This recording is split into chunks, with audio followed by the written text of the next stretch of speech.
Esto es La Entrevista con Raúl Valladares.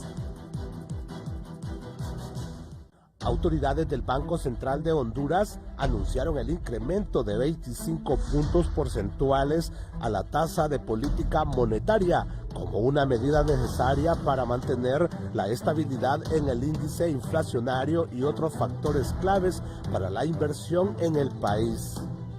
A nivel externo estamos viendo el aumento en tasas de interés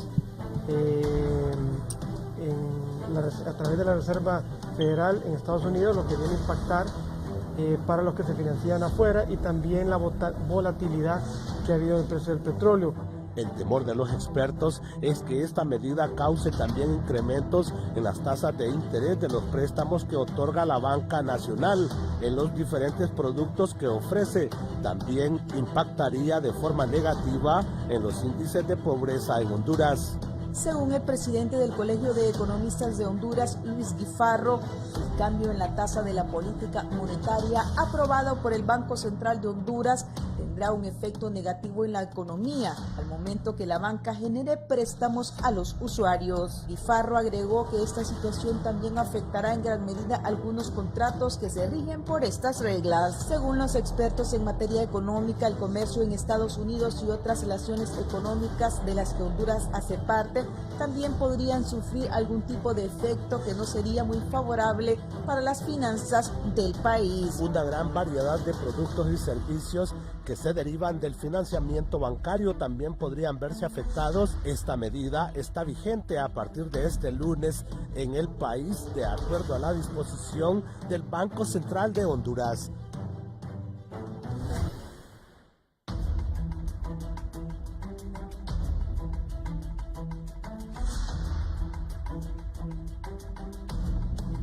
Buenos días, bienvenidos a la entrevista. Es un gusto saludarles. Hoy es martes ya 8 de enero del 2019. Recuerde, si en algún momento va a salir de su casa, nos puede sintonizar en Radio Visión Honduras, en Tegucigalpa en la 90.1, 90.9 en San Pedro Sula, en el corredor central del país, La Paz, Comayagua, Cihuatepec, El Agua y Ojoa, 93.5 en Ciudad Puerto de la Ceiba, Ciudad Puerto de Tela, en el Atlántico de Honduras en la 105.5 y en la cálida Choluteca en la 90.3. No puede seguir a través de Radio Visión Honduras. Como decían mis compañeros, hoy vamos a hablar de temas económicos. La decisión del Banco Central de Honduras de elevar la tasa de política monetaria de 5.50 a 5.75%. ¿Qué repercusiones tiene esto para la población, para la inversión? Vamos a hablar con expertos sobre el tema. Ayer se ha aprobado un nuevo salario mínimo. El dólar sigue subiendo y cayendo la moneda hondureña. ¿Cuáles son los compromisos que tiene el país, el gobierno con el Fondo Monetario Internacional? ¿Cómo se visualiza económicamente lo que es el año 2019 para Honduras? ¿Será un buen año? ¿Será un año muy difícil? El precio de los combustibles, todo esto con mis dos invitados de esta mañana. El presidente del Colegio de Economistas de Honduras, don Luis Guifarro. Presidente. Muchas gracias por la invitación. Gracias. El doctor Nelson Ávila, un destacado economista hondureño, conocedor del tema. Doctor, es un gusto tenerlo y feliz año. Mucho gusto, muchísimas gracias. Bien, sobre esa tasa de política monetaria se habla de la decisión del Banco Central de elevar la tasa de 5.50 a 5.75, en un idioma que entiendan los hondureños. ¿Qué quiere decir esto y qué repercusiones tendrá? Bueno, yo le diré que el Banco Central, en primera instancia, es una institución privilegiada que todas sus políticas macroeconómicas, esencialmente la política monetaria, cambiaria y crediticia, deberían estar orientadas a desarrollar la nación. Y el enorme problema es que siempre hacemos más de lo mismo. Desde el Banco Central se imponen impuestos. Y el impuesto más grande que hemos tenido permanente es la devaluación monetaria. ¿Por qué digo que es un impuesto? Bueno, porque simplemente... Perdón, el Banco Central impone impuestos. Claro, la devaluación es un impuesto. Todos lo pagamos, sin excepción, para beneficiar a unos cuantos exportadores. Se habla de 24.51 ya. Bueno, hasta ese momento hemos llegado nosotros a devaluar a tasas que en algunos momentos llegaba a 5.4% anual, etcétera, etcétera. Pero en todo caso, como le decía, es importante ver todo el espectro macroeconómico, y el espectro macroeconómico debería estar orientado a promover la inversión. Usted, en materia de política monetaria, usted puede incidir para disminuir la tasa de interés, me explico. En una nación como la nuestra, con el exceso de liquidez que existe, no se justifica las enormes tasas elevadas de interés. Esto presiona contra la inversión. ¿Por qué? Porque en la medida en que hay una disminución de la tasa de interés, hay mayor propensión a la inversión, ¿no es cierto? Y al existir inversión, sobre todo productiva, usted aumenta la producción, y al aumentar la producción genera empleo, hay aumento de masa de salarios, hay aumento de masa de ganancias. Y al existir aumento de masa de salarios y de ganancias, hay un aumento en la captación de impuestos, aunque usted disminuya la tasa tributaria, me explico. Y lo que ocurre, y en consecuencia, aumentan los ingresos fiscales y disminuiría el déficit fiscal. Eso en términos de teoría económica clásica. El enorme problema en nuestro país es que eso no le funciona, porque acá lo que menos hay es aplicación de leyes económicas, y son decididas por 2 o 3 personas que están sobre todo en el sector financiero. Ellos tienen un exceso de liquidez porque también los bancos no actúan con lo que normalmente se espera de los bancos, que es contribuir con el desarrollo de las naciones, y que al contribuir con el desarrollo de las naciones, entonces ese exceso de liquidez traten de generar, es cierto, bajo un riesgo controlado, inversión en el país. Acá, fíjese, licenciado, de cada lempira que se presta, 60 centavos van hacia crédito improductivo, o sea, hacia consumo, hacia promoción de importación, y apenas 1/3 que usted lo puede asociar a lo que son créditos industriales y créditos agropecuarios. Así es difícil que una nación pueda transformarse, así es difícil que una nación pueda desarrollarse. Eso es el primer punto. El segundo punto es que el Banco Central está obligado a hacer una especie de armonización de las políticas macroeconómicas. Fíjense que aquí las políticas macroeconómicas, muchas de ellas son contradictorias. Hay algunas que son expansionistas y otras contraccionistas. El impacto es nulo o negativo. Por ejemplo, usted tiene una política monetaria supuestamente contraccionista por la vía de la inflación, por la vía de la devaluación. Usted tiene también una política contraccionista con respecto a la inversión en la política fiscal, pero la tiene expansionista con respecto al gasto, me explico. O sea, hay 6 o 7 tipos de políticas macroeconómicas que tienen que articularse. 1, la política monetaria, la política cambiaria y crediticia. 3, la política de exportaciones. 4, la política de inversión. 5, la política fiscal. 6, la política de inversión. Y 7, la política de promoción de exportaciones. Pero si usted va a promover exportaciones penalizando a la sociedad por la vía de la devaluación, eso no es salida. Eso creo yo, para poder comenzar. Las expectativas para el 2019 está asociada a esta elevación o a estas acciones por parte del Banco Central. Yo le puedo decir que no son las mejores. Podemos crecer, no a la tasa que ellos dicen, podemos crecer inclusive al doble de la que ellos dicen, ¿verdad? O sea, podríamos crecer a tasas del 7.5, por decir algo, pero no modificará en realidad la situación del hondureño si no modificamos los patrones de distribución del ingreso de nuestra nación. ¿Y qué significa eso? Tenemos que orientar recursos hacia salud, hacia educación, hacia salarios dignos. Y es en ese sentido que yo sí creo que tendremos para este 2019 más de lo mismo.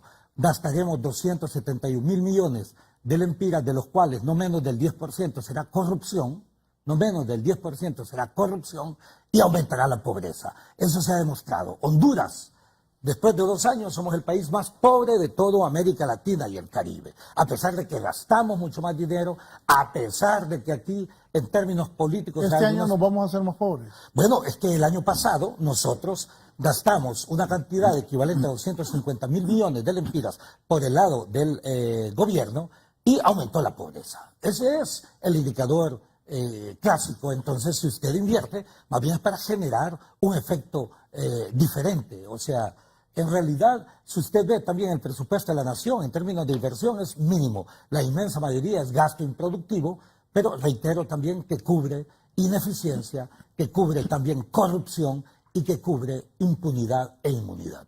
Sí, el presidente del Colegio de Economistas también está con nosotros, don Luis Guifarro. Don Luis, si le dice a la gente que es la tasa de política monetaria, esa tasa que el Banco Central de Honduras ha decidido elevar de 5.50 a 5.75. Ayer, en unos reportes económicos que tenía, se hablaba que inclusive personas que ya tienen préstamos se van a tener que readecuar estos préstamos a esta nueva disposición del Banco Central, ¿es cierto? Mire, en general la práctica bancaria, y ahí sí es un terreno que conozco sobradamente porque yo soy jubilado del Banco Central de Honduras. Mire, desde 1996 el Banco Central de Honduras abandonó la facultad de fijar las tasas de interés y se fijaban las tasas de interés activas y pasivas. De manera pues que ahora las tasas de interés se fijan libremente por el mercado. En lo que concierne pues a la tasa de interés de los contratos crediticios ya formalizados, la tasa de interés no se ajusta. La tasa de interés que se establece por parte de la banca es para los créditos nuevos. Pero, es decir, ahora vamos a entrar a la consideración que usted puntualiza sobre la tasa de política monetaria.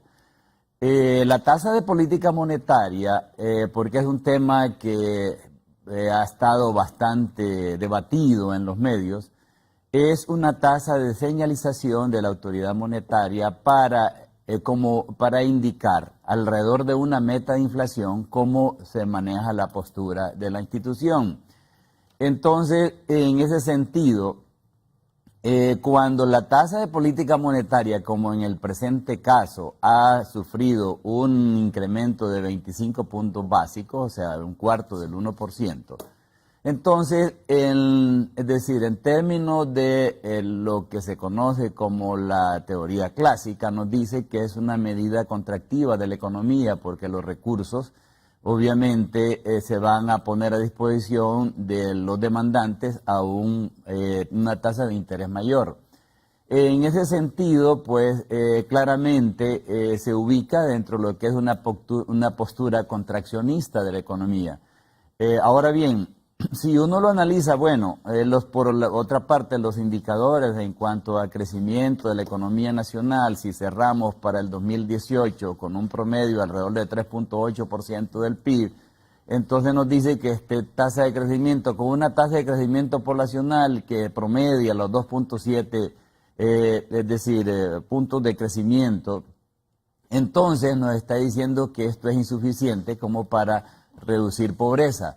En consecuencia, yo pensaría que lo que más allá, pero ahí podemos entrar a otras consideraciones, que más allá de lo que ha anunciado el Banco Central, que no es tan significativo el incremento en 25 puntos básicos, más allá entonces de la postura de política monetaria del Banco Central de Honduras, de lo que estamos urgidos más es como país es generar las condiciones para que estos flujos monetarios apoyen la inversión real y productiva del país. Sí, porque, dos cosas antes. Según su experiencia en el Banco Central, ¿qué llevó al banco a tomar esta decisión? Mire, ya lo ha explicado en su comparecencia de prensa a las autoridades. Hay, digamos, factores externos que también estarían influyendo en la toma de decisión por parte del Banco Central, y esos factores internos yo pensaría que se encaminan porque, mire, esos factores externos nos indican lo siguiente: estamos a las puertas de un cambio de ciclo en la economía mundial. ¿Y qué significa? Bueno, que el periodo de crecimiento sostenido que se ha visto en la principal economía del mundo, se espera que entre un proceso de ralentización, o sea, un poco de caída, denote una leve caída de la economía. Por otro lado, también la Reserva Federal ha incrementado las tasas de interés. Y también se espera una apreciación del tipo del dólar, y con esto entonces, si hay una subida en la tasa de interés, pues los recursos financieros, pues obviamente se canalizan hacia las economías más desarrolladas y donde tienen la oportunidad de tener una mayor rentabilidad. Como usted pudo apreciar en la conferencia de prensa del Banco Central, incluso se habló de que se está tratando de emitir ciertos instrumentos de deuda pública para que puedan ser incluso adquiridos por agentes externos y esto para que resulte atractivo a un agente externo en adquirir deuda pública es, obviamente, comienza por tener tasa atractiva en la tasa de interés. Yo creo que esos factores de alguna manera sí han influido y también lo otro es la volatilidad que se observa por las tensiones geopolíticas en lo que es el precio del petróleo. En este momento, si bien entre un mes y medio se ha observado una disminución del precio del petróleo, pero esto es tan volátil que ante cualquier tensión que se observe ya de pronto se dispara en los mercados internacionales. Y entonces por ahí creo que el Banco Central, y así como lo ha anunciado, espera que entonces el índice de inflación se sitúe en su rango máximo, que de acuerdo con la estimación del programa monetario andaría en 4%, siempre es lo que ha estimado, más o menos 1%, pero al situarlo en un rango máximo estaríamos esperando un comportamiento de la devaluación al término quizá del año de alrededor de un 5%. Para este año 2018 cerramos como en el 4.23%.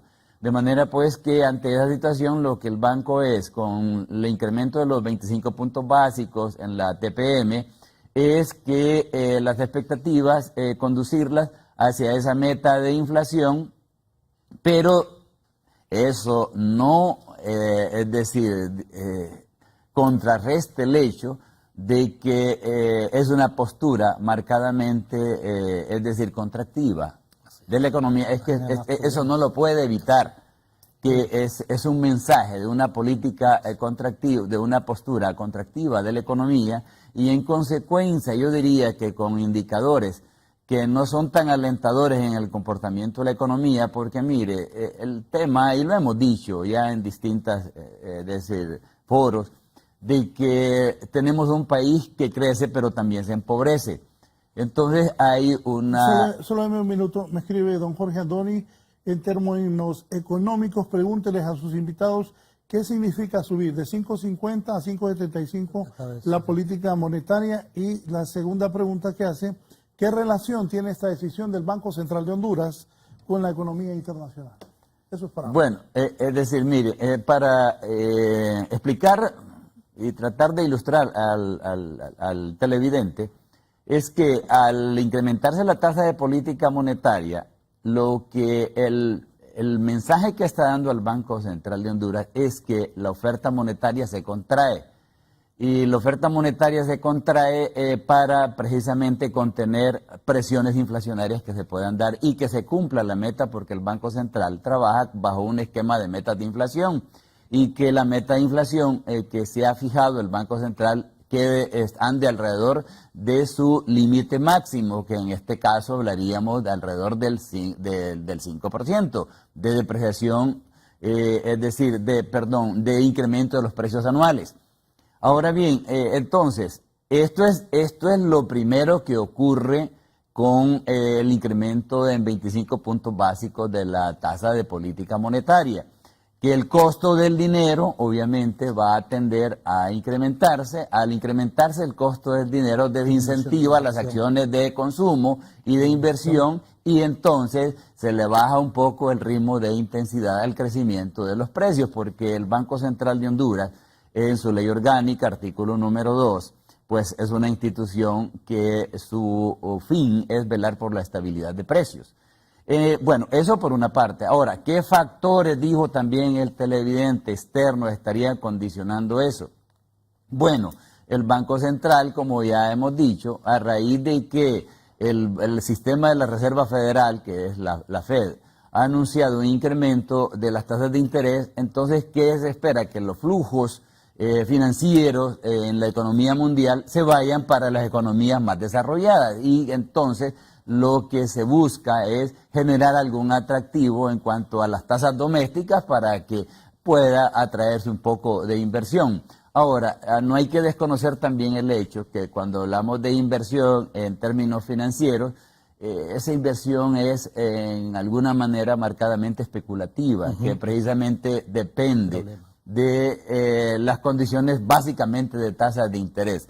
Porque, es decir, ya para decidirse a invertir, es decir, en lo que es la economía real, hay que tomar en cuenta otros factores, y un factor determinante es las condiciones de riesgo país, porque es una inversión que queda anclada a un largo plazo, a un plazo mayor. Sí, doctor, ¿qué está de acuerdo y qué no? No, yo coincido completamente con lo que acaba de expresar el compañero Guifarro. Yo creo que hay tres elementos que son fundamentales. Uno, la influencia de la política en la economía, y a la inversa, la influencia de la economía en la política. Dos, el tema del riesgo país. Y tres, las condicionantes externas. Con respecto a la primera, la influencia de la política en la economía, es que es absurdo pensar en que habrá inversión en un país en donde se violenta la Constitución. Es absurdo pensar que habrá inversión del exterior en un país en donde se violenta la Constitución, que es la ley fundamental, no digamos las leyes secundarias. Entonces, ¿qué garantía tiene en consecuencia un inversionista del exterior para que su inversión la pueda recuperar con la tasa de rentabilidad expectada, con el menor riesgo probable? Entonces llego al segundo punto, el riesgo país. Honduras es un país considerado como uno de los que invertir en ese país es demasiado arriesgado, de forma tal que una inversión del exterior, comparativamente hablando, si alguien quiere invertir entre Costa Rica y Honduras, por decir un elemento, entonces deberá tener una tasa de rentabilidad mucho más elevada en Honduras que en Costa Rica, que le permita entonces la seguridad de la recuperación de la inversión. ¿Y eso se puede en este momento? Bueno, le puedo decir que bajo ese argumento usted puede tener un 50% más de tasa de ganancia expectada en Honduras, pero prefiere invertir en Costa Rica por la seguridad de la inversión. Ese es el punto. Y el tercer elemento, todo lo que son los condicionantes externos. No podemos pensar, así como no podemos pensar de la economía divorciada de la política y a la inversa, tampoco podemos pensar en políticas internas disociadas del contexto externo. Desde lo que nosotros denominamos el sistema capitalista, que fue desarrollado sobre todo desde fines del siglo XVIII, ha pasado por dos crisis fundamentales. La primera fue la de 1929-32 y la segunda, la que se comenzó a vivir ahora, en el 2008, y que continúa. En este contexto usted observará que gran parte de la crisis está asociada exactamente también a la incapacidad de muchos políticos que no conocen la economía, pero que son presidentes de la República y que obedecen más a razones de presiones de quienes les han financiado sus campañas, como ocurre en Honduras con ciertos sectores empresariales o ciertos sectores banqueros que han contribuido, dueños de banco, digamos, y tiene impactos exactamente en este tipo de decisiones. Por ejemplo, ¿qué es lo que yo haría? Yo haría la inversa, Luis. O sea, tengo un problema social profundo, tengo una tasa de inflación que, si bien es cierto, parece muy controlada, de 4.7%, etcétera, etcétera, en realidad es más una tasa de inflación oficial que la tasa de inflación real, porque aquí también hay necesidad de establecer algunas investigaciones paralelas o simultáneas, como querramos. Como eso de la tasa de inflación oficial y la real. Sí, no se corresponde necesariamente. Usted haga... ¿Nos está engañando entonces? Sí, casi siempre ha ocurrido. No ha sido solamente este gobierno, han sido infinidad de gobiernos. ¿Por qué? Porque la medida en que acepten una tasa de inflación superior, entonces habrá presión sobre los salarios, ¿no es cierto? Habrá entonces las organizaciones sindicales que presionarán por un aumento de salario. Pero le diré, la inmensa mayoría de los países que se han desarrollado lo han hecho sobre la base de políticas económicas, más bien hasta determinado momento expansivas. Cuando usted está en crisis, ¿qué es lo que hace? No contrae la economía, más bien la expande la economía. Así ocurrió exactamente la gran crisis en los Estados Unidos, que afectó a casi el 25% de la población mundial. Y la única forma, ¿se acuerda usted de los famosos planes de Franklin Delano Roosevelt al decirle, ¿se acuerda? Lo digo no en el sentido de que nosotros vivíamos por esa época, quiero decir en el sentido de la investigación. Y esos planes que ejecutó Franklin Delano Roosevelt fueron las que le permitieron salir de la crisis. ¿Y cuál fue? Una política expansionista, a usar el Estado y los fondos del Estado para tratar de reactivar la economía y en consecuencia disminuir la enorme pobreza y desempleo que había en ese momento. Aquí en Honduras se hace la inversa. ¿Por qué? Porque se responde no a los intereses de la nación, se responde a los intereses de ciertos conglomerados. Y ese es el problema. ¿Qué le ocurre a usted si usted necesita inversión acá y con un aumento de la tasa de política monetaria de 5.50 a 5.75, lo que va a ocurrir es que habrá contracción de la inversión? Entonces, si hay contracción de la inversión, hay aumento del desempleo. Y un aumento del desempleo le aumenta la pobreza. Entonces, esta es una política monetaria que le va a aumentar la pobreza. El 2019 aumenta la pobreza. El 2019 va a aumentar la pobreza porque no se han modificado los patrones de distribución históricos del ingreso, por un lado, y dos, porque a la búsqueda de la menor tasa de inflación, vea cómo disminuye usted la tasa de inflación. Usted la disminuye por política monetaria, por un lado, pero también por política de producción real. En la medida en que hay más oferta de productos, en esa misma medida hay disminución de la tasa de inflación. En otras palabras, si usted produce mucho más maíz, frijoles, arroz, etcétera, las posibilidades de que aumente el precio aumentando la oferta de estos productos son mínimas. Entonces, ¿por qué no usted crea condiciones para que por lo menos, la tasa de inflación sea muy baja en materia de lo que son las mercancías, alimentos, y que las produzca internamente? Mucho de eso y gran parte también del problema en nuestro país, reitero, es que vivimos en un sistema económico dominado por decisiones de 2 o 3 personas. Eso lo tiene usted en el mercado financiero, lo tiene en el mercado de la tecnología de las telecomunicaciones, lo tiene en el mercado de la energía, lo tiene también ahora hasta el control monopólico que existe de las redes viales principales en Honduras. O sea, vivimos exactamente en una circunstancia de cuasimonopolio, cuando supuestamente debería funcionar, las leyes del mercado deben funcionar en una verdadera circunstancia de competencia. No le digo perfecta porque no existe más que en la teoría, pero en la práctica entonces usted tiene que tomar decisiones de política de Estado que beneficien a la mayoría de la población, no a la minoría. Este tipo de políticas son malas políticas para la nación. Sí,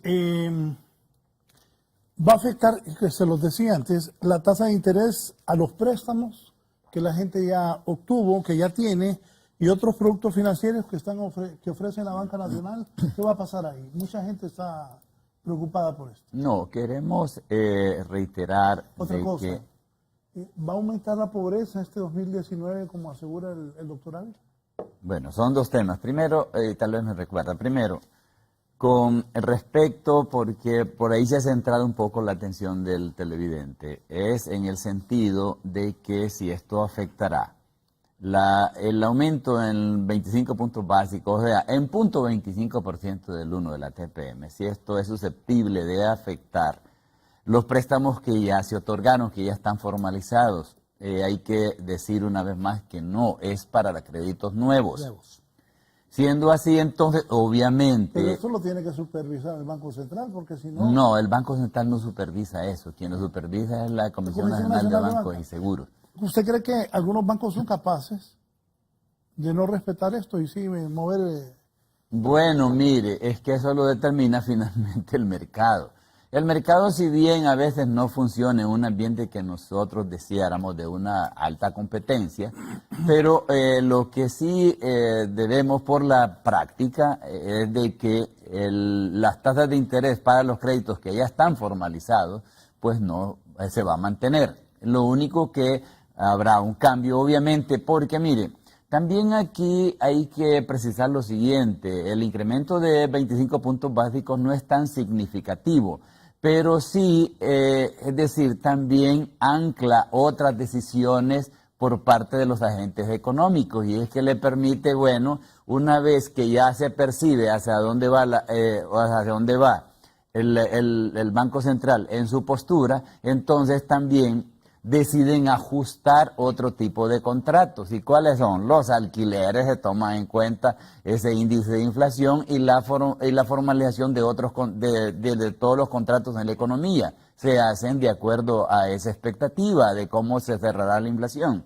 De manera pues que el primer impacto, pero también hay que entender los mecanismos de transmisión de la decisión de la autoridad monetaria respecto a que sí, porque en primer lugar, lo que el Banco Central dice yo, incremento en 25 puntos básicos la tasa de política monetaria y aviso que con respecto a esa tasa se harán las negociaciones, el manejo de liquidez, tanto de lo que es un mecanismo que opera en el Banco Central, que son las facilidades permanentes de crédito y las facilidades permanentes de inversión. Yo le estoy diciendo a los bancos que esa es mi postura. Ahora bien, ¿cómo esto se va a transmitir a las tasas activas y pasivas en el sistema? Ya es un tema que está determinado también, como aquí ya lo explicó el doctor, con lo que respecta a los excedentes o a los excesos de liquidez que está manejando la banca. Pero lo que sí es inevitable como principio, y es necesario que lo manejemos, es que al incrementar los 25 puntos básicos en la TPM, el mensaje es que se va a contraer la oferta monetaria. Y al contraer la oferta monetaria, entonces, porque el costo del dinero va a representar un leve incremento. Ahora, si uno lo contrasta... Por eso, en Correcto. general, ¿qué impacto va a tener en la economía del país? ¿Cómo dice? En general, ¿qué impacto va a tener Bueno, en precisamente la economía y que en el ese ciudadano? Sí, bueno, ese anuncio precisamente lo que nos está diciendo es que se va a encarecer relativamente, va a tener un encarecimiento del costo del dinero. Y al hablar de encarecimiento del costo del dinero, impacta en las decisiones de consumo y en las decisiones de inversión, porque el costo del dinero es mayor en esa parte. Sí, en un punto. Mire, como yo digo la verdad, yo no soy todólogo, no soy economista, pero No se preocupe, nadie es perfecto. razono y como su esposa que está aquí, como Evo, pues yo lo veo en función de mi economía. Lo que usted está diciendo es delicado. Sí. Porque si el dinero va a costar más, la vida nos va a costar más. Así es. O sea, no te razono en la parte económica. Mi papá me decía, aprendí a sumar y a restar, me decía. Y con lo que yo les interpreto a ustedes dos, que son especialistas en esto, el doctor Ávila dice que nos vamos a empobrecer más. Corríjame, pero creo que usted dijo que el dinero va a costar más. Sí. Y al costar más, pues menor inversión. Y al costar más, la vida nos va a costar más a los hondureños, que ya estamos bien fregados. Y también me preocupa que aquí, que todos los días se desliza la moneda, aunque el Banco Central, yo le he escuchado esa historia, la vengo escuchando hace años, de que es un deslizamiento controlado, pero ya está a 24.51 el dólar. Y ya vamos después de la pausa a hablar de un poquito del salario mínimo. Entonces todo esto encarece más la vida de uno de los países más pobres de la tierra, para los que vivimos ahí. Bueno, mire, precisamente ahí es donde tratamos de direccionar el argumento en el sentido de que si el anuncio del Banco Central marcadamente nos dice que es una postura para contraer la oferta monetaria, entonces nos está diciendo que se va a tener un leve encarecimiento del costo del dinero y por lo tanto afectará el consumo y la inversión. Y en este país, ¿de qué estamos urgidos? De que existan mejores condiciones, medido por la tasa de interés, porque solo es un factor. Para hablar de la inversión, la tasa de interés solo es un factor. En la teoría clásica económica, es decir, nos dice que la inversión está determinada por la tasa de interés. Sí. En Honduras no, hay que hablar muy claro que no solo está determinado, y no es el principal factor, la tasa de interés. Es decir, sino que tiene que ver con aspectos, digamos, de seguridad jurídica, de seguridad, es decir, personal, tiene que ver a veces con la competitividad de la economía respecto a las tasas, a las presiones inflacionarias, lo que se llama, es decir, lo que se tiene que pagar en términos, digamos, de impuestos, que es lo que entendemos nosotros como presión tributaria. Entonces, es decir, la cuestión del desarrollo de infraestructura que pueden incentivarle. Hay una serie de factores que determinan, es decir, una decisión de inversión. Ahora, esto sí es lo que decíamos, que al eventualmente encarecer un poco el costo del dinero, pues obviamente estaríamos acentuando un poco el problema de pobreza del país. Y entonces, porque esa es la otra parte que quedaba. Antes que me diga eso, solo lo voy a interrumpir un momento porque está don Gerson García, está desde la colonia, aquí en la colonia Miramontes. Don Gerson García, buenos días. Lo escuchamos junto a los invitados y los televidentes.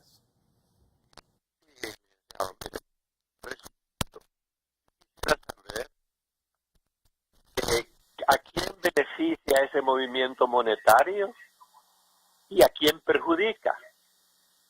Porque yo, en lo personal, no confío en estas políticas monetarias del Banco Central ni de la Comisión Nacional de Banca y Seguro. Yo a esas dos instituciones no les confío nada. Muchas gracias. ¿Qué usted? Bueno, mire, realmente el televidente nos ha puesto en una situación a quién beneficia y a quién perjudica. Yo diría que siendo que tendríamos en el mercado un relativo aumento en los precios del dinero, entonces perjudica a la mayor parte de la población, demandante de créditos para consumo y también para inversión. Y obviamente esta situación pues pone un poco más cómodo a los principales agentes, que son los que de alguna manera pues tienen donde se concentra el dinero, y esto es el sistema financiero en primer lugar. Porque hay algo, mire, las tasas de interés son, es decir, muy reactivas para ajustarse hacia lo que es los límites máximos, y aquí estamos hablando por las tasas activas, pero son poco susceptibles de ajustarse por el lado pasivo. ¿Qué significa eso? Que al ahorrante no le ajustan sus tasas. Probablemente con este anuncio del Banco Central, las tasas activas, lo primero es que puedan denotar, que todavía no sabemos, es decir, cómo responderá, es decir, el sistema, pueden eventualmente ajustarse respecto a las tasas activas, pero no se ajustan con el mismo grado de celeridad las tasas pasivas, de lo que está urgido también el ahorrante para que sus ahorros no se erosionen con el crecimiento de los precios, o sea, no pierdan poder real adquisitivo sus ahorros. De manera pues que ahí pues estamos contestando lo que ya dijo el televidente, pues gran parte de la población podría eventualmente verse afectada por el encarecimiento del dinero, tanto el consumidor como el que tiene una decisión de inversión, y por otro lado pues se sitúa en una posición más cómoda pues para el sector financiero en cuanto a sus expectativas de colocación de recursos. Doctor.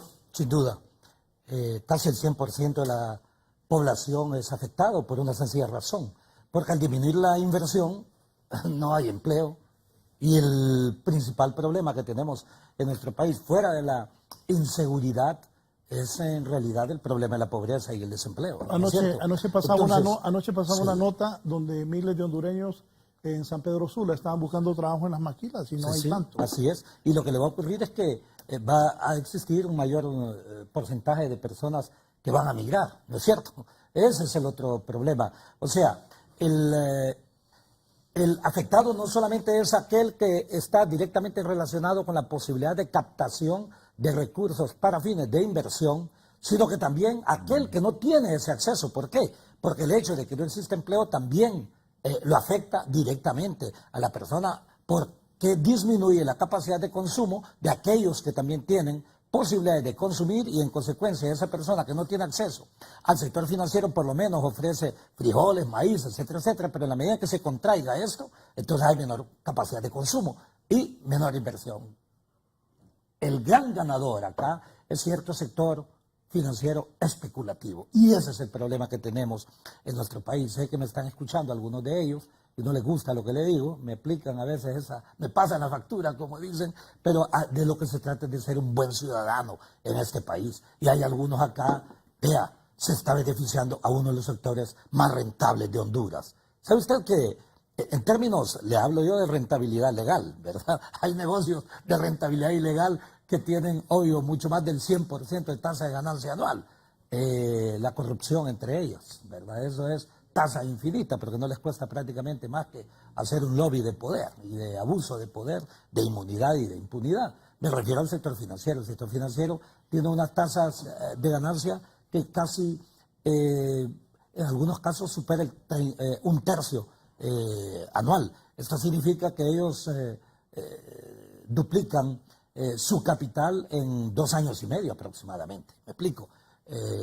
Por capitalización, obvio, de esas utilidades. Conclusión, por eso yo dije, este es otro ejemplo de una mala política económica que beneficia a una minoría, pero sobre la base de las espaldas de la inmensa mayoría del pueblo hondureño, que más bien, en vez de tener una política contraccionista, producto de la crisis, hagamos como hizo Franklin Delano Roosevelt, verdadero estadista, no un presidentito, me disculpa, de 4 años o de 3 años. Esos son la mayoría de los que hemos tenido en Honduras. No me refiero a uno en particular, me refiero a casi todos. ¿Me explico? Que piensan en los 4 años o en las reelecciones, aunque sean ineficientes, y que no conozcan nada sobre economía y mucho menos de política, porque la política, reitero, la política es una ciencia. La política no es para hacerse millonario, es una persona y con el grupito, o la política tampoco es para comportarse como un caudillo y violentar las reglas elementales de la democracia. La política es para transformar sociedades. Así lo han pensado los grandes,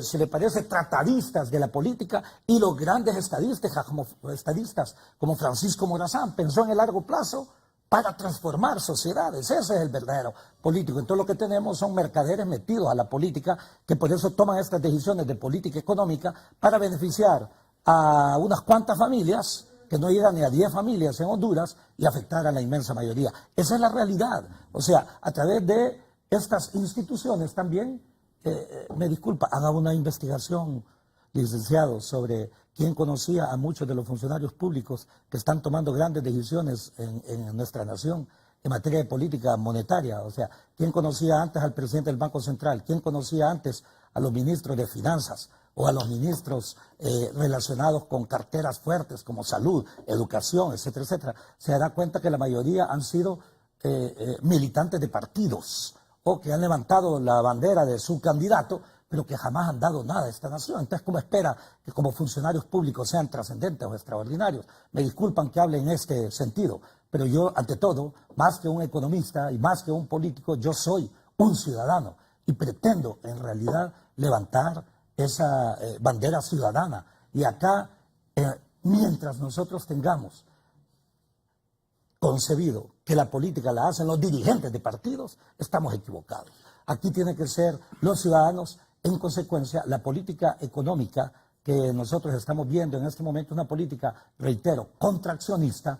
En una situación de contracción, hacemos una política contraccionista. Por un lado, esto significa, reitero, un aumento de la pobreza. ¿Por qué? Porque va a disminuir la tasa de inversión. Y al disminuir las tasas y montos de inversión, entonces hay menor generación de empleo. Y tanto que dice Trump que no quiere que se vayan tantos migrantes para allá, pero entonces, al hacer usted una política contraccionista, también disminuye las oportunidades para todos. Deme un minuto, María Elena Reyes en Sabana Grande. María Elena, feliz año, le escuchamos. Feliz año para ustedes también. Gracias por el espacio que me brinda. Quiero felicitar ahí a los panelistas, especialmente al doctor Nelson Ávila, como buen patriota, buen hondureño, que se le siente al hablar, que ama a Honduras, que da tristeza lo que ha acontecido en esta nación, una nación tan bendecida, que aquí tenemos de todo, le han caído los chinos, los alemanes. ¿Quién no le ha caído a esta nación por la riqueza natural que es dada por Dios? Y sabemos que todo lo hemos despotricado para ya no somos miserables, indigentes, de todos somos en Honduras, son nombres que nos han calificado, calificativos que no nos merecemos, porque aquí hay talento humano, inteligentes, de aquí han salido a nivel internacional. En la NASA hubo este señor Abraham Rosa, que inventó una válvula y aquí no le hicieron caso, allá la NASA la fue a vender.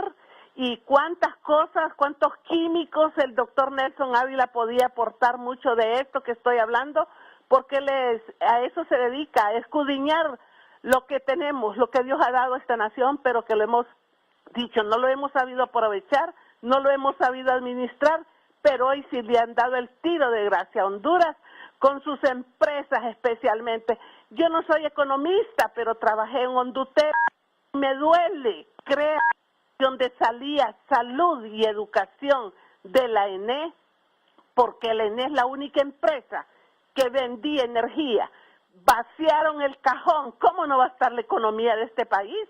Si las turbinas las pusieron a dormir y no hay quien las despierte, por Dios santo. Pueblo, despertemos, echemos a andar esas turbinas que las tienen dormidas. Y el cerebro de los hondureños, esa tecnología de Claro y Tigo, imagínense, han venido a entorpecer más el cerebro, ya no pensamos, solo con esa tablet, con ese celular. Créame lo que me da tristeza que hayan hecho con eso, con Hondutel.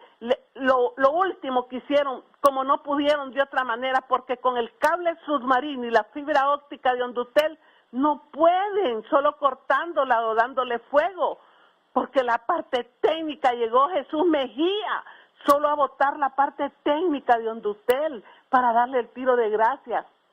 Despidieron a todos los técnicos y pusieron muchachitos de papá y mamá con 40 y 50 mil empiras. Gracias, muy gentil por la llamada. Don Marcelo Farfán está desde el centro del país, en Comayagua. Don Marcelo, buenos días.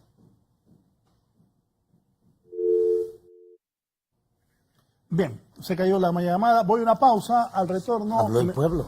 Sí. ¿Se acuerda que yo bastante indignada? ¿Se acuerda que yo les estaba diciendo antes que empezáramos del tema de Hondutel? Yo me acuerdo antes que si el Estado ocupaba dinero, iban a Hondutel. Sí. Teníamos no sé cuántos millones de dólares en el extranjero, que en algún momento hasta los cambiaron a yenes. ¿Se recuerda? Así es. Y también de las ganancias anuales, ojo, Hondutel contribuía a disminuir el déficit del gobierno central. Transfería en ese momento aproximadamente un promedio de 500 millones de dólares, 1.000 billones de lempiras de la época, que ahora es grande, pero en aquel momento era altamente significativo. Bueno, ahora increíblemente se atrasan los salarios en Hondutel. Hasta 2 meses han habido de atrasos en los salarios de los empleados de Hondutel. Pues esa empresa está prácticamente en la quiebra. Más adelante hablaré de la ENE con mis 2 distinguidos invitados de Hondutel, del futuro del país. Al volver vamos a contarles qué ha pasado con el nuevo salario mínimo, con Víctor Valladares, como titulan los medios hoy también, lo que ha ocurrido aquí en el país, tanto también en Guatemala. Una pausa y volvemos.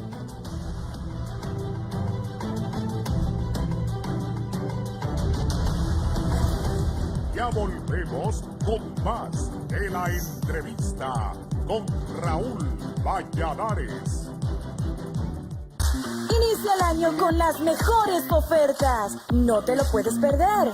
En Tiendas Carrión, compra uno y llevas el segundo a mitad de precio. Así es. Compra uno y lleva el segundo a mitad de precio. Oferta válida en los departamentos de caballero, damas, niños y accesorios. Son miles y miles de artículos. Ven ya a Tiendas Carrión y aprovecha esta promoción por tiempo limitado. Aplican restricciones. Tengo una mejor idea. Vamos. Hermano, ¿estás loco? Ahora entra. ¿Qué se dio cuenta? ¡Sal de ahí! ¡Este es mi auto! ¡Sal de ahí! ¡Hermano!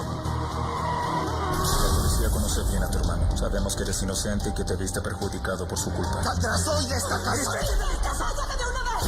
¡Esta no es tu casa! ¡Lárgate! Cuando todos los caminos se cierran. Sé que eres un buen chico. Puedes llamarme si necesitas ayuda. Consígueme un trabajo. La vida le da una segunda oportunidad. No olvidemos que es un delincuente. Sin embargo, quiero darle una oportunidad. Mensecir, Gran estreno 8 de enero a la 1 de la tarde por Canal 11. En el 2019, las mejores producciones las vives con nosotros. Tu mundo se mueve en instantes. Todo lo que sucede tiene un impacto en tu vida. 11noticias.hn te conecta con tu mundo 24/7. Somos tu conexión directa con la noticia. Somos Honduras.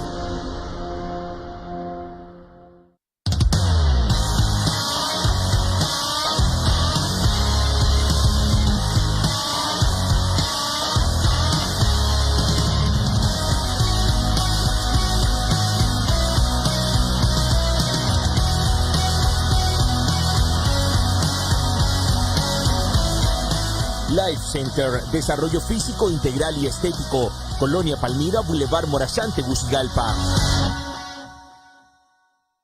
Voy a secuestrarte. Piensa que aún así puedo ser tu madre. Si te perdiste los episodios de la historia que tiene a todos pegados a sus pantallas de televisión, Madre no solo hay una. Disfruta de su maratón, sábados 7 a.m. a 10 a.m. Domingos 6 a.m. a 8 a.m. Las mejores producciones más vistas las vives por Canal 11.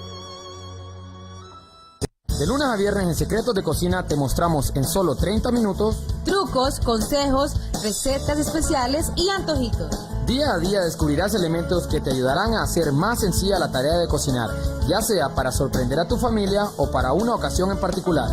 Recuerda que utilizando los mejores productos podrás brindar las mejores opciones. No dejes de acompañarnos. Todos los días a las 9:30 de la mañana y con repetición los sábados a las 12 del mediodía.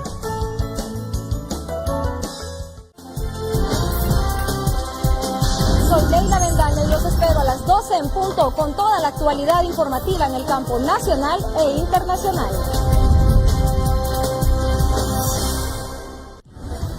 Continuamos con más de la entrevista con Raúl Valladares.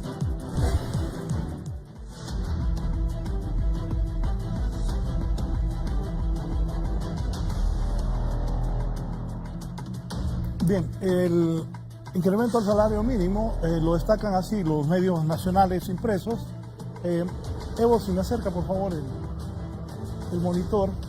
Aprobado salario mínimo por 2 años, beneficios, los sectores obreros, empresarial y gobierno llegaron anoche a un acuerdo para definir los porcentajes de incremento al salario mínimo para los periodos 2019 y 2020. 2019 4.77, 2020 5.0 de 10 empleados que tengan las empresas. Del 2019 5.0 de 11 empleados a 50 empleados. En el 2020 va a mantenerse el 5.0. 2019 6.40 de 51 empleados a 150 empleados a 6.75 en el 2020. En el 2019 7.0 de 151 empleados en adelante y 7.0 en el 2020. Comentario de ambos, por favor, sobre este salario mínimo. Un momento, Víctor, rápido, un resumen para escuchar cómo fue el debate y cómo fue el acuerdo al final y que mis dos panelistas, tanto el presidente del Colegio de Economistas, don Luis Guifarro, como el doctor Nelson Ávila, puedan comentar sobre este nuevo salario mínimo. También dígame a partir de cuándo entra en vigencia el nuevo salario mínimo aprobado a la medianoche de ayer. Así es, licenciado Raúl Valladares, pues fue una reunión que empezó a eso de las 11 de la mañana ayer y se extendió hasta la medianoche. Hubo acercamientos, hubo en momentos se retiraban las partes y lo iban a consensuar. Estamos hablando de obreros por un lado y empresarios por el otro. Pero finalmente ya al filo de las 12 de la noche logró este consenso tal y como usted lo acaba de mencionar hace unos instantes y pues hoy se espera que ya se publique el acuerdo y pues tenemos entendido que el mismo se hará en Casa de Gobierno, el anuncio, ya que pues tanto empresarios y trabajadores después de deliberaciones entre ellos pues lograron ponerse de acuerdo tal y como usted lo indica. Solo falta recalcar aquí que el salario mínimo también se especifica en el área rural y el área urbana, y también se especifica por rubros de las empresas. Pero así a grosso modo estos son los porcentajes autorizados, los cuales reiteramos a continuación, que es de 1 a 10 trabajadores, el 4,77%, esto es para el 2019, de 11 a 50 empleados, el 5%, de 51 a 150 empleados, el 6,40%, y más de 150 empleados, el 7% para este año. Esto tiene que entrar en vigencia desde el 1 de enero, y han hecho la salvedad que para aquellos empleados que reciben su pago de forma semanal, pues este fin de semana deberá ser pagado con este ajuste, y también con una retroactividad, porque el mismo entra en vigencia a partir del 1 de enero, tal como lo manda la ley. Entonces, será hoy que se hará ya el anuncio oficial, en vista de que pues tanto trabajadores y empresarios, con la mediación del gobierno, a eso de la medianoche ya se declaraban cansados, y fue precisamente que tomaron la decisión de retomar hoy este día ya solo para firmar el acta, y tenemos entendido que la misma también será ratificada por el presidente de la República. Pendiente entonces, ya por lo menos hay este acuerdo, y hoy pues el gobierno ya tiene otro reto ya con los empleados públicos para buscar también acercamientos y acuerdos con los trabajadores del sector público, ya que el aprobado en este momento estamos hablando para los trabajadores de la empresa privada. Así está la situación hasta esta hora de la mañana. Licenciado Raúl Valladares, respecto a este tema del salario mínimo. La mayoría de los hondureños que tienen el privilegio de tener trabajo, porque hay miles de compatriotas que no tienen trabajo, pues muchos reciben esta noticia con agrado. No son beneficiados todos, porque ahí, poneme otra vez la publicación del periódico. Ahí está. ¿Comentarios, doctor? En primera instancia, los niveles de ajuste se corresponden razonablemente con la tasa de inflación oficial. En otras palabras, el ajuste no necesariamente se corresponde con las necesidades de consumo, y no digamos de inversión. A esos niveles la inversión personal es muy baja. El segundo punto es que el salario mínimo, el aumento es el salario mínimo, y no es tan mínimo, porque hay infinidad de personas que ganan mucho menos que el salario mínimo también, ¿no es cierto? Y ese es otro problema. Y el tercer punto es que en realidad el impacto sobre las empresas, estamos claros que genera determinadas condiciones que el Estado debería verlo más bien una función holística, de función integral. Hay algunas de estas empresas que reciben algunos beneficios de exenciones fiscales durante infinidad de periodos, hay otras que no lo reciben. Hay unas empresas, imagínense, que tienen casi 15 años de estar recibiendo exoneraciones fiscales. Las empresas que no logran tener el punto de equilibrio a los 2 o 3 años de operación, y que van a estar permanentemente subsidiadas por la nación, entonces, ¿qué le puedo decir? Mejor crear lo que yo he llamado el Fondo Nacional de Apoyo a la Micro, Pequeña y Mediana Empresa, en vez de esas dádivas de bolsas solidarias, etcétera, etcétera, que es dar un pescado y no necesariamente enseñarle a la gente a pescar.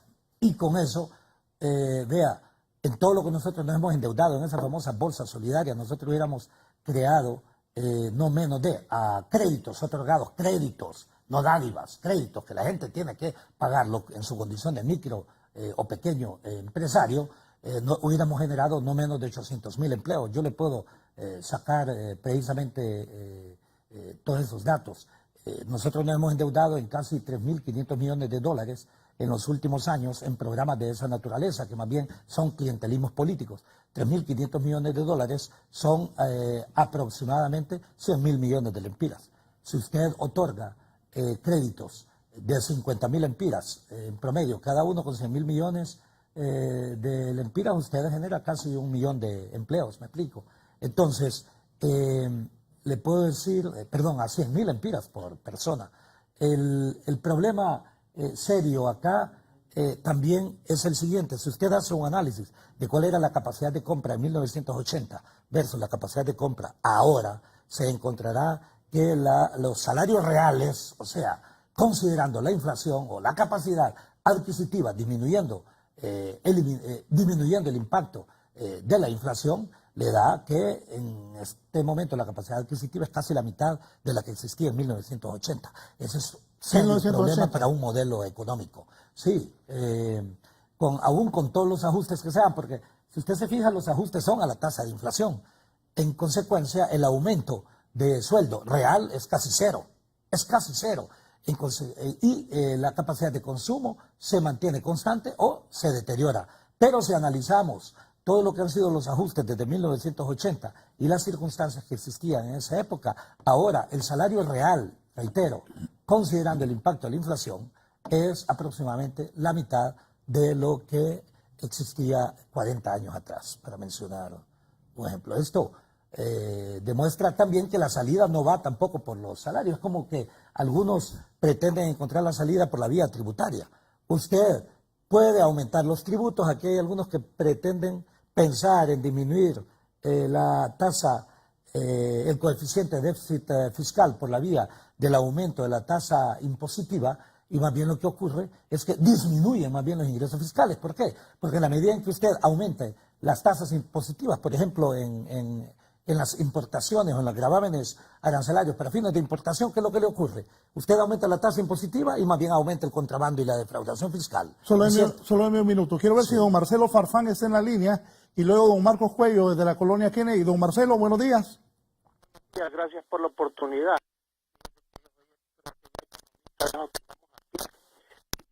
Estado pendiente de las buenas nuevas del gobierno que nos dicen de todas las maravillas que están haciendo. Y cuando yo voy a la farmacia, que era que todos los meses aumentan las medicinas. Empecé con la farmacia de Don Pedro, después fui a las cadenas y ahora estamos comprando en unas carretas de esas de construcción en el mercado porque cada día están más caras, entonces tenemos que ir a buscar en el mercado las pastillas para medio curarnos. Cuando vamos a comprar donde la tortillera de ahí de los Dolores, le venden a 2 lempiras 3 tortillitas que yo no sé qué equipo tecnológico están usando porque salen como unas hojitas de papel. Y cada día como que nos ponemos más flaquitos. Yo no sé si es que es política para mejorar las condiciones físicas. La luz eléctrica también, yo no sé si es que nos está afectando porque nos la pasan cortando y el recibo cada día más alto. Y antes hacíamos un pollito en Navidad y ahora ni podemos hacer porque ya casi ni cocinamos, el fogón pasa apagado. La alcaldía antes tenía una política que a los viejitos de bienes inmuebles le daba una tasa preferencial y va a creer que la quitaron esa política como que para alegrar a los viejitos. Ahora le quintuplicaron la tasa de bienes inmuebles a los viejitos como en 600%. Y yo me alegro cuando oigo al gobierno que dice que hay 250,000 desempleados, pero es porque en el Seguro Social solo hay 700,000 afiliados en un país de 9 millones de habitantes. Aquí como que hay que hacer esa política de ponerle impuestos a los zancudos y a la cucaracha para que le den un gran puesto a uno. ¿Quién nos podrá salvar? Nelson Ávila, díganos, porque este pueblo ya no aguanta y algunos ya no nos podemos montar en esas caravanas porque nos enojamos a Donald Trump. ¿Qué pasa en Honduras? Que dicen que tienen grandes títulos rimbombantes, esos que anuncian conferencias de prensa como que fueran mariscales de campo y el pueblo cada día más flaco, con más canas y con más hambre. Muchas gracias. Bien, gracias a usted. Don Marcos Cuello está en la colonia Kennedy. Don Marcos, buenos días. Hola, muy buenos días. Definitivamente que este país cada día va de mal en peor, ¿verdad? Y hay cosas que no se pueden ocultar. La crisis económica en este país es campeante. Pero acordémonos que también muchos de estos problemas son heredados. Por ejemplo, el invitado que usted tiene ahí con ese chalequito amarillo, que parece agente de tránsito, fue partícipe de uno de los gobiernos más corruptos en este país. A mí me gustaría hacerle públicamente la pregunta, ya que usted fue funcionario de una de las eras más destructivas de este país, que fue la de Mel Zelaya, donde este montón de dinero que se robaron. Porque yo a usted lo he visto y se lo digo a usted públicamente, solo lo veo almorzando y cenando en restaurantes de lujo. Que yo sepa, usted ya no trabaja, entonces ¿de dónde saca el dinero? Me gustaría que le contara a la población de dónde lleva ese estilo de vida tan lujoso, ¿verdad? Y por otra parte, pues no podemos ocultar ni tapar el sol con un dedo, ¿sí? En este país hay una crisis económica terrible. pero sería bueno desglosarla a partir desde dónde. Al final, aquí esa constituyente que desde el 82 solo ha servido para sacar grupos de millonarios cada 4 años sin distinción de color político. Y no preguntémosle al amigo del chalequito amarillo que ahora pertenece a una clase privilegiada en este país, ¿verdad? Gracias. Si quiere comienzo por el señor que se llama Marcos Cuello de la Kennedy. Sí. El enorme problema en nuestro país es cuando tenemos gente como él, voy a apuntar su nombre, porque él está haciendo una calumnia y una difamación, y es importante que en Honduras nos acostumbremos a eso. Supongo yo que él es suficientemente honesto para dar su nombre. En primera instancia le puedo decir que de los gobiernos más corruptos, no me voy a referir específicamente a algunos. Espere usted todos los resultados que van a aparecer. Yo simplemente le puedo decir que en un país como el nuestro, aquí hay que comportarse como un verdadero ciudadano. Y el verdadero ciudadano significa que tiene que usar su cerebro exactamente para dar soluciones. Y en ese sentido, si comparamos los niveles de corrupción, veremos que casi todos los gobiernos lamentablemente han tenido ese problema endémico. Y hay en algunos que, cierto, se ha expandido. Y después, con los años, sabrá muy bien él que la historia le responderá exactamente quién ha sido el gobierno más corrupto y los gobiernos más corruptos. No voy a entrar a ese tipo de provocaciones. Le adelanto que yo solamente he sido funcionario público una vez, y fue en la época en que nosotros fuimos ambos, ¿verdad? Yo también. Funcionarios públicos. Yo también. Ahí, esos 3 años y medio que nos dejaron, y vea, me encantaría que me dijeran qué restaurante siempre por lo menos yo no lo conozco, ¿no es cierto? Además casi no voy a los restaurantes que él pretende plantear. Yo le puedo decir que el señor Farfán... No, pero el señor Farfán, sí va, él va a buenos restaurantes. Sí va a buenos restaurantes. Bueno, vea, el señor Farfán representa, al igual que la señora Reyes de Sabana Grande, la tierra de mi padre, ese clamor del pueblo, y se sienten ellos afectados como ciudadanos porque en realidad ellos esperarían de cualquier gobierno que llega, independientemente de los colores, porque el problema en nuestro país es cuando usted se vuelve, como dicen, mercenario, y entonces vende sus opiniones, su cerebro, etcétera, etcétera, aún diciendo mentiras. Y acá lo que es adecuado es más bien pensar en términos ciudadanos. Ellos reflejan una enorme preocupación cuando un gobierno más bien toma decisiones contrarias al deber ser. Y el deber ser en este momento, y usted lo va a observar en infinidad de decisiones de política, lo ve en materia de decisiones de política económica, lo ve en decisiones también de política de democracia. ¿Cómo es que aquí en este país existe una ley de escuchas? O sea, usted lo pueden estar escuchando sin necesidad. Me están escuchando. Lo están escuchando, ¿verdad? Sí. Bueno, entonces, aquí también... Saludos a la afición, digo yo, cuando estoy hablando por teléfono. Ah, verdad, exactamente. Y fíjese que son tan burdos que... Mire la esposa que se ríe, pues que es cierto. Mire al doctor también aquí. No engañemos. No podemos seguir con este tipo de cosas. O sea, ¿qué es lo que le planteo? Que en una sociedad basada en la impunidad, en el abuso, y esto es lo que conversábamos extra cámaras, exactamente lo que acaba de ocurrir en Guatemala, con la eliminación de la CICIG por parte del presidente de Guatemala.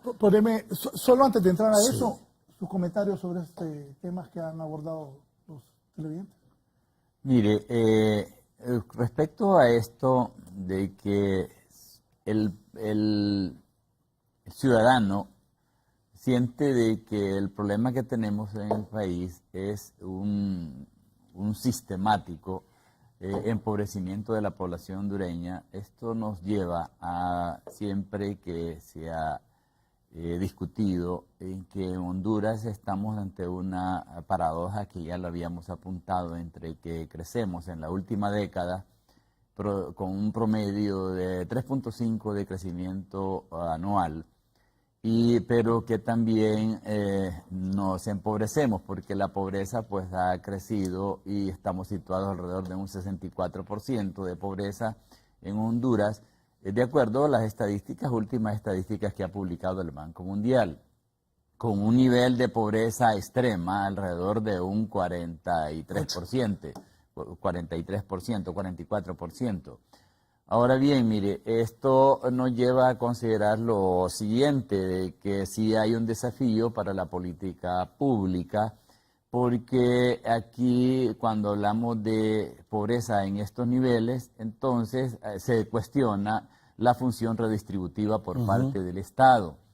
De manera pues porque por parte del Estado, por una parte tiene dos instrumentos, que es incidir sobre la riqueza por el tema de la política tributaria, que debe tributar más, y de ahí se genera equidad porque debe tributar más quien tiene mayor ingreso, lo que es el concepto de progresividad del tributo. Y también, por otro lado, esa riqueza debe de asignarse para producir los bienes públicos como salud, educación, seguridad ciudadana. De manera pues que ahí sí hay un desafío por parte del Estado. Pero también no solo es el tema de pobreza, que podíamos ejemplificarlo, que de 10 hondureños que podemos entonces tener como medida, 6 son pobres y más de 4 son extremadamente pobres, que viven con menos de $2 diarios, y lo cual es indigno e indignante. También tenemos que ver de que no solo es por el lado de pobreza, sino que pues hay un problemita de demasiada concentración del ingreso, porque medido por el coeficiente de Gini, que es que mide la desigualdad en la distribución del ingreso o de la riqueza, pues Honduras solo está abajo es decir, tiene el 6º lugar medido por el coeficiente de Gini, y solo están arriba de Honduras pues Sudáfrica y Haití en América. Nosotros tenemos el 54%, Sudáfrica tiene como casi el 64%, y Haití, que tiene como el 58% de medido por el coeficiente de Gini. Eso nos dice que somos también un país desigual por el lado de la concentración de la riqueza, y ahí entonces nos pone en perspectiva de que el Estado pues falla, porque si hay demasiada concentración de la riqueza, no está haciendo la función redistributiva del Estado de esa riqueza. Ahora bien, con el tema de pobreza sí nos pone la situación siguiente. Nos debe obligar a que reflexionemos sobre un tema de fondo, y es cómo generamos en el país las condiciones para favorecer más el crecimiento de la inversión, porque no hay forma de que en el país aspiremos a mejores indicadores de desarrollo social si no es por el tema del crecimiento de la inversión. Así es. Porque mire, o la actividad económica se puede hacer mediante la generación de un empleo o es decir, ¿cómo puede tener ingreso la población? Mediante, digamos, la posibilidad de obtener un empleo, y por otro lado es un emprendimiento propio. Pero entonces tenemos que la generación de un empleo, las decisiones de inversión, como ya lo hemos explicado, dependen de muchos factores. Y en eso, pues yo creo que es necesario que centremos el análisis qué factores son los determinantes. Y obviamente, últimamente, y es así, por el enrarecimiento del clima político pues que tenemos en el país, pues no es tan propicio para que cree realmente incentivos para que haya desarrollo de la inversión, porque nadie va a decidir invertir en un ambiente de incertidumbre. De manera pues que ahí tenemos un desafío, la sociedad hondureña, para que nos pongamos de acuerdo mediante la formación de consensos para ver si resolvemos en la agenda nacional el tema del arreglo político, para crear certidumbre respecto a los agentes fundamentales en la economía, que son los que determinan las decisiones de inversión. Eso por una, y por otra parte, sin descuidar también la función redistributiva que debe hacer el Estado y que realmente por el lado de la distribución de la riqueza, pues se obligue a que pague más tributos quien tiene mayor ingreso y no con políticas de exoneración de tributos que crean mucha inequidad en la sociedad hondureña. Permítame, solo una pausa, me están diciendo los productores, para luego hablar también de el efecto que la corrupción provoca en la pobreza, en el desarrollo del país. Ya lo que ha ocurrido en Guatemala lo vamos a comentar, hoy la tribuna destaca ahí mucho la posición de Jimmy Morales, pero ya están cuestionando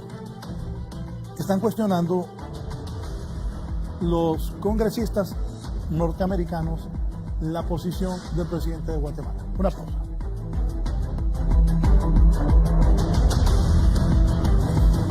Ya volvemos con más de la entrevista con Raúl Valladares. Inicia el año con las mejores ofertas. No te lo puedes perder. En Tiendas Carrión, compra uno y llevas el segundo a mitad de precio. Así es. Compra uno y lleva el segundo a mitad de precio. Oferta válida en los departamentos de caballero, damas, niños y accesorios. Son miles y miles de artículos. Ven ya a Tiendas Carrión y aprovecha esta promoción por tiempo limitado. Aplican restricciones.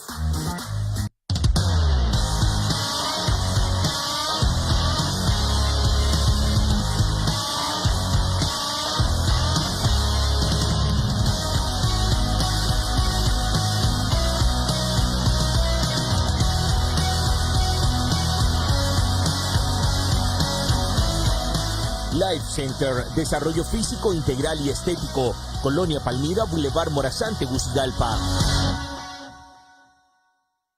Tu mundo se mueve en instantes. Todo lo que sucede tiene impacto en tu vida.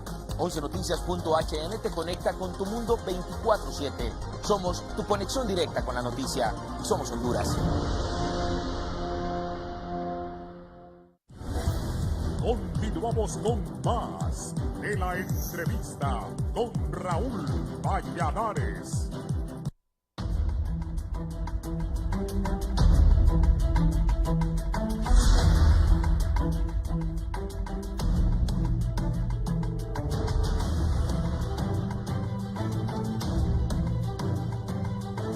Poneme ahí como titula la tribuna porque ya empiezan los cuestionamientos en los Estados Unidos. Vamos a poner lo que ha tomado ayer la canciller de Guatemala. Anunció oficialmente que ellos ya no quieren la Sisi en Guatemala. Dice, por atentar contra la seguridad y la soberanía, Jimmy Morales pone fin a la Sisi. El secretario general de la ONU rechaza la decisión, ordena que la comisión se quede y llama a Guatemala a respetar el acuerdo. El gobierno acusa a la misión de hacer justicia selectiva con negocios espurios, presentar testigos falsos y declaraciones tergiversadas. Ahí aparece Jimmy Morales con todo su gabinete de gobierno. Si ustedes recuerdan, Jimmy Morales cuando anunció su primera ofensiva contra la Sisi, atrás estuvo todos los comandantes de Guatemala, todos los generales apoyando esta decisión. Jimmy Morales dice que pone fin a la Sisi, pero doctor Ávila, entiendo que diputados, o sea, congresistas norteamericanos ya cuestionan esta decisión del presidente de Guatemala. Así es. ¿Tenía un dato usted? Sí, lo que pasa es que acabo de entregar mi teléfono por allá para hacer la traducción real. Es la congresista Norma Torres, plantea que esta decisión del presidente Jimmy Morales, no se olviden que la congresista Norma Torres creo que va por su segundo mandato, congresista o senadora, su cuarto mandato en California, y ella es de origen guatemalteco y es la responsable de elaborar lo que se conoce ya como la ley Magnitsky para Centroamérica, sobre todo para el Triángulo Norte. Y ella lo que plantea es que esta decisión de Jimmy Morales es tergiversar la ley, esa es la traducción literal, tergiversar la ley para beneficiarse a sí mismo. Esto yo lo observo, este tipo de decisión, que si bien es cierto, plantean que es una violación de la soberanía, etcétera, etcétera, pero si el problema ha sido que más bien ellos han violentado desde Guatemala también la misma soberanía sobre la base de la impunidad, de la inmunidad y la corrupción. Y esto puede también interpretarse como el principio del fin de la presidencia de Jimmy Morales, porque este tipo de declaraciones ya ha generado diversas reacciones.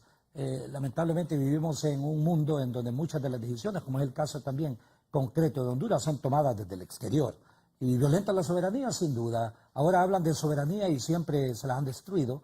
Ellos mismos han permitido todo eso, pero como ahora estas investigaciones de la CICIG les llegaba a tomar a muchos de los que representan el poder político y el poder económico en Guatemala, entonces han decidido eliminarla. Pero esto no es el fin de este proceso. Creo más bien que se está iniciando una nueva era en donde veremos pronto que las reglas del juego serán, en mi opinión, diferentes. Esta declaración de la congresista Norma Torres relata exactamente una voluntad política con respecto al tema de la corrupción en nuestra región, que sin duda que tiene que ver también con la interrogante que usted hacía antes. La corrupción es una fuente de pobreza. ¿Por qué? Porque elimina recursos para los demás. La corrupción es criminal, es un acto criminal. Por la corrupción se mueren infinidad de personas, ¿no es cierto? Por la corrupción, podemos verlo en el Seguro Social, no solamente tan directo en el Seguro Social, en donde murió infinidad de gente por no tener los medicamentos adecuados, etcétera, etcétera, sino que también lo vemos desde la perspectiva del Estado. La corrupción encarece los costos de energía, la corrupción encarece los costos del agua, de los costos de las telecomunicaciones. Vea, me disculpa, pero voy a decir esto. Usted sabe que se paga por unos cuantos miles de abonados en la telefonía celular, mientras tienen millones en esa telefonía celular de abonados. Entonces, ¿por qué usted no investiga bajo qué criterio se hizo ese tipo de concesiones? Pregúntese usted por qué no se le permitió a Hondutel desarrollar la telefonía móvil y con ello más bien le dieron concesión a determinada persona que vendió la concesión. No, yo recuerdo que ¿Sí? aquí vendieron en $8 millones Sí. una banda para la primera compañía celular. Así es, y la vendió 6 meses después. No, y después, en el gobierno presidía Russell Tomé con la tele, en el gobierno de Mel Zelaya se vendió en 85 millones. Sí, bueno, de dólares. Sí. Esto es parte del problema. Es como aquí en Honduras, como usted no ha investigado que se han vendido las concesiones. Las concesiones, por definición, usted no las puede vender, porque son concesión. El propietario es el Estado. O sea, en teoría, todos nosotros, en la práctica, unos cuantos. Pregúntense también, yo no he visto que en las comisiones interventoras, entre ellas la del Seguro Social y todo lo demás, hemos conocido un informe completo sobre lo que ocurrió completamente en estos sectores. Conclusión, la corrupción, como se puede ver en Guatemala, como se puede ver en Honduras, como se puede ver en todas partes de los países nuestros, es un factor de retroacción de la economía. Contrae la tasa de crecimiento, aumenta la pobreza y crea mayores condiciones más bien de expulsión. Me parece que esta decisión en Guatemala tendrá repercusiones significativas, no solamente para Guatemala, sino que también para Honduras y para El Salvador, inmediatamente. En conclusión, el futuro del país, doctor, en el 2019 económico, desde su visión, su perspectiva, ¿qué va a pasar en Honduras? Lo que va a ocurrir es una tasa de crecimiento que no superará el 4%. Los patrones de distribución de ingresos y de desigualdad serán los mismos, con lo cual, si esos patrones persisten, aumentará la pobreza, no necesariamente aumentará la cifra de empleo, habrá exclusión, los jóvenes no tendrán oportunidades, lamentablemente, continuarán las migraciones. Esto significará también una mayor ineficiencia del Estado, el gasto social continuará siendo improductivo y tendremos más de lo mismo, lamentablemente. Otra cosa, voy a cerrar luego con el presidente del Colegio de Economistas, don Luis Guifarro, haciéndole estas mismas preguntas. Trump está hablando de que no más ayuda a Honduras, El Salvador y Guatemala porque la migración continúa, porque los gobiernos no hacen nada para parar la migración. Trump amenaza y amenaza todos los días a los presidentes de estos tres países que forman el Triángulo del Norte. Tampoco, aquí la ministra de Finanzas, Rocío Tábora, contesta que el dinero que envía a los Estados Unidos es manejado por ellos mismos. Y también, yo recuerdo, a lo largo de los años, estamos agradecidos con el apoyo que Estados Unidos nos brinda, sin ninguna duda, porque todo apoyo a un país con tantas necesidades como nosotros es importante, pero tampoco es que es un exagerado apoyo. Y también recordemos que nosotros ahí en el centro del país les tenemos una base militar que por años les ha servido a los norteamericanos. ¿Qué tanto va a afectar esas amenazas de Trump? Creo que tendrán efectos geopolíticos de repercusión política interna.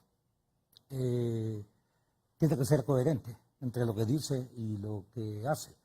Pero también esa voluntad política de los presidentes de los Estados Unidos se ha manifestado un hecho concreto, aunque no ha tenido impacto en la gobernabilidad en Honduras, en términos de que ningún presidente, desde Obama hasta Trump, ha recibido al presidente de Honduras, ¿verdad?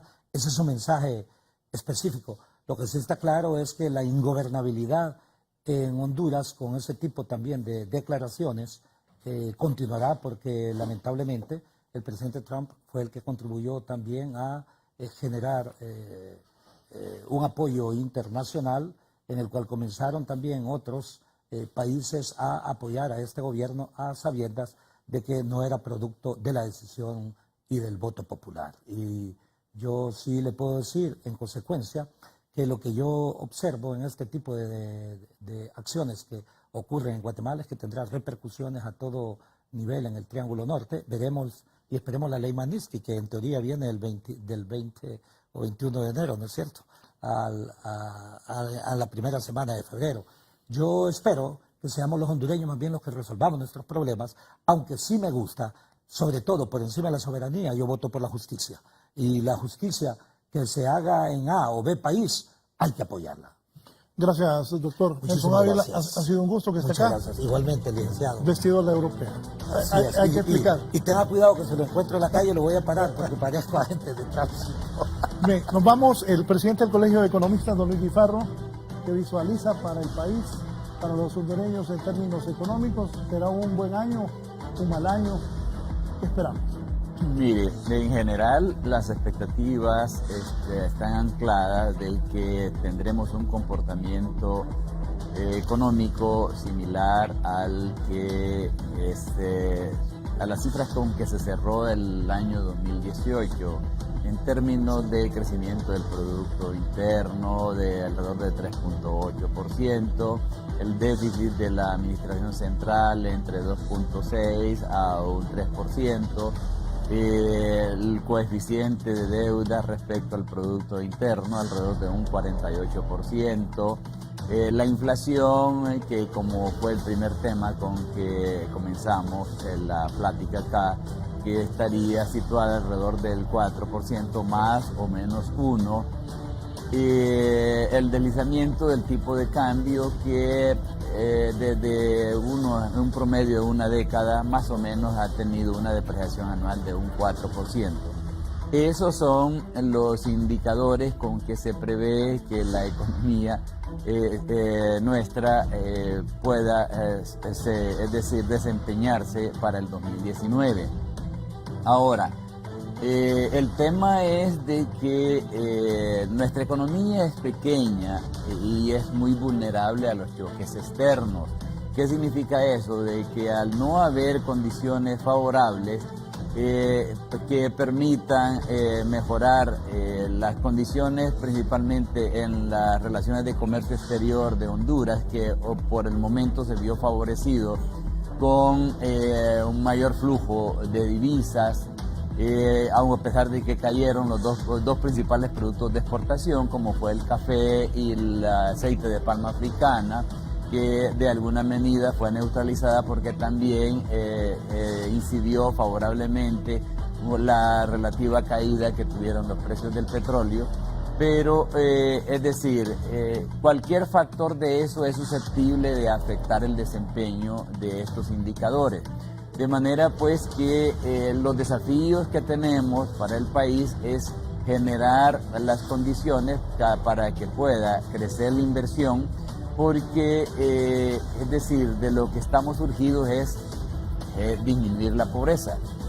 Y siendo así, como ya lo habíamos expresado, no hay otra forma de que eso comience por tener la oportunidad de que el ciudadano hondureño encuentre un empleo, porque, es decir, el problema que tenemos con el tema de que por ahí pega con las incomodidades que ha expresado el señor Trump respecto a la conducta de los países del Triángulo Norte, es que no se están generando en los propios países las condiciones para evitar que el ciudadano de aquí, de la región, migre para los Estados Unidos. Y siendo así, entonces, mire, hay que tener en cuenta que en lo que respecta a nuestro país, no solo se migra porque no hay oportunidades de acá de que el hondureño mejore su condición de vida, sino que también migra por el tema de la seguridad personal. Y ahí le voy a decir lo siguiente: yo como docente, como profesor del Departamento de Economía, solo quisiera, porque lo hago en primera persona, en el periodo anterior tuve 2 alumnos que me pidieron que les ayudase a cancelar sus clases porque sus padres que vivían en cierta zona se habían negado, tenían pulperías y se habían negado a pagar la extorsión. Y les dan 3 días para que se vayan del lugar donde están. Ese desarraigo, por desgracia, y esa tragedia no se mide en las estadísticas. Entonces, ese problema es que no solo migre el ciudadano porque no encuentra las oportunidades de generación de ingresos, sino que también lo hace por el tema de la seguridad. Entonces, volvamos la mirada más, porque los desafíos que tenemos como país pues son muy significativos, muy grandes, muy relevantes, y entonces tenemos que propiciar, y por eso de alguna medida tiene razón los cuestionamientos que hace el señor Trump. No estamos generando en estos países las condiciones para que el ciudadano no migre. ¿Y por qué? Porque estamos abatidos con el tema de la corrupción. Mire, por eso yo creo que sería necesario incluso un programa entero, porque el costo social de la corrupción en Honduras todavía no lo hemos medido. Por la corrupción pagamos energía cara, por la corrupción tenemos, es decir, la prestación de servicios como la salud también, que no llega a la mayor parte de la población hondureña. Esto es un tema tan complicado que yo creo que se necesitarían más espacios para la reflexión profunda que está pasando, y no digamos por el problema institucional en general. El problema y ahí pues yo soy abogado y tengo que lamentar que el problema que hay también, que es otro factor que no permite, es decir, anclar las expectativas de inversión, es la inseguridad jurídica. Porque un inversor ya relevante que quiera venir aquí a invertir en el país debe tener seguridad si ante un conflicto que se le presente en el país, que ese conflicto tenga la seguridad de que se va a dirimir con el derecho y no con otros recursos extraños a la ley, como ya de costumbre en el país. Gracias, don Luis, presidente del Colegio Economista. Muchas gracias por la invitación. Rápidamente dígame, el deslizamiento de la moneda en la calle, aclaro, en la calle, ya está, si usted va y le dice a alguien, a algún cambista que le venda, le dice 24.55 en la calle. Correcto. Estoy aclarando, en la calle. Hoy es 8 de enero. Sí. El 30 de diciembre de este año, ¿a cómo va a estar el Empira en relación a eso? Bueno, póngale usted más o menos, es decir, un 4.5 puede ser la expectativa de deslizamiento.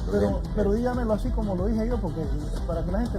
Bueno, póngale usted entonces que estaríamos promediando probablemente un 25.3, por ahí un 25.2. Por eso, pero dígame, entonces, ¿estaría $1 cuánto costaría en diciembre este año? Bueno, es lo que decimos, alrededor de un poquito más de 25 lempiras. Así, ya la gente... Eso es lo que le digo, 25 lempiras, 25.20 centavos, 25.30 pueden dar.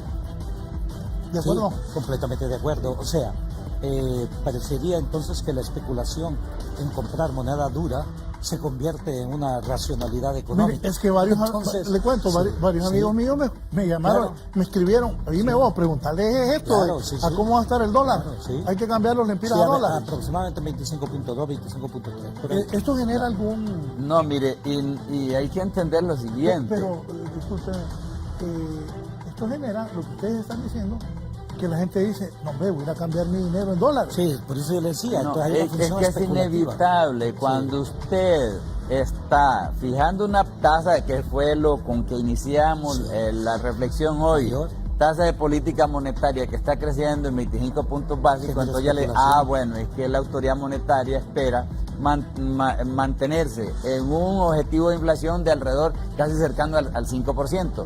Y entonces, ¿qué le indica? Entonces, es decir, los agentes económicos toman posiciones más en monedas como el dólar, que es una moneda que de pronto no va a perder poder adquisitivo. Una moneda dura que entonces, de la devaluación y entonces, ante esa situación, ¿qué es lo que se espera? El tipo de cambio también va a tender a estar arrastrado o lo va a empujar el comportamiento de los precios a niveles Por eso yo le dije que la inflación, la devaluación es un más adelante los voy a volver a traer para que hablemos del tema de las casas y cómo las personas, nosotros los hondureños, las parejas jóvenes van y se endeudan para querer comprar una casa. Pero todo este tema que hemos hablado aquí económicamente los complica.